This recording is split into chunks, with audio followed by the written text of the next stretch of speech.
Let's get right into this review for Wicked for Good.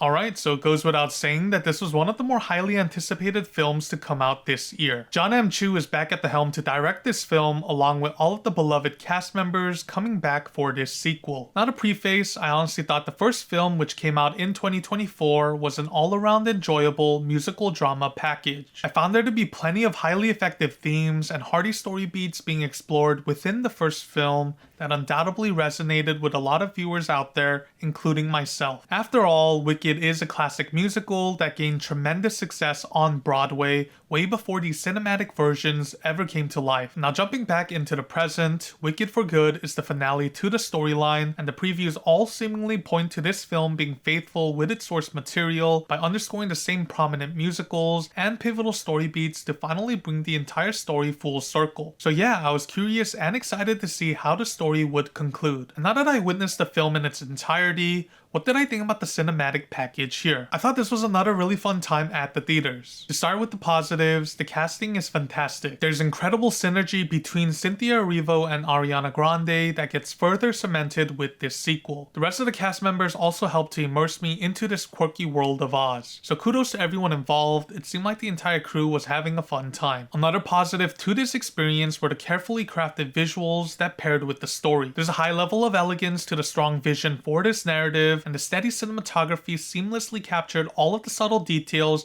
to make for a fun, eye candy of an experience when venturing through the land of Oz. And yeah, the set locations, costume designs, special effects, and CGI worked wonderfully well together here. So congratulations to the entire team who were involved in making this a worthy visual spectacle to be seen at the theaters. Now to dive into the only core negative I had with this cinematic package, I have to say there's a lot of chaotic C-tier elements involved in several of the pivotal story beats within each of the acts. Like, I'll be honest, some of the characters are prone to making frustrating decisions, and the general story route does pivot in a direction that can feel underwhelming, especially when compared to the strong setup we witnessed in the first film. There were numerous times when it felt like there could have been better options. These characters should have chosen to go about certain problematic scenarios, but instead, we witnessed the story play out like a classic Shakespearean tragedy in a negatively frustrating manner. Also, there are some major elements to the story and certain pivotal characters that absolutely felt rushed, and I just couldn't find myself to connect with these moments on a deeper level. But then again, I get it. This tale was originally made to be played live on Broadway, and the story had to remain punchy and to keep pushing the characters through all of the chaotic and sometimes vague story beats to bolster the major themes and to somehow allow the story to come full circle in a jam-packed time frame. But yeah, bottom line, I just found some of the Broadway elements of the storytelling in the play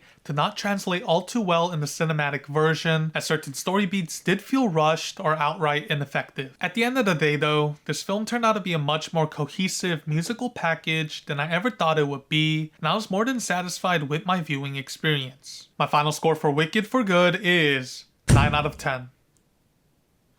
This was another fun time at the theaters. I think it goes without saying that the first film is a much more well-rounded experience, but then again, this was still a fantastic sequel. And honestly, I don't think the Wicked storytelling will ever need another reboot in the cinematic format after this iteration that John M. Chu created. This is undoubtedly a classic story, rejuvenated into the cinematic experience that's done correctly. Thanks for checking this review out. I'll have more coming out next week, so stay tuned for that. Like and subscribe if you haven't done so already, and I shall see you on my next upload. Until then, stay safe out there, and peace.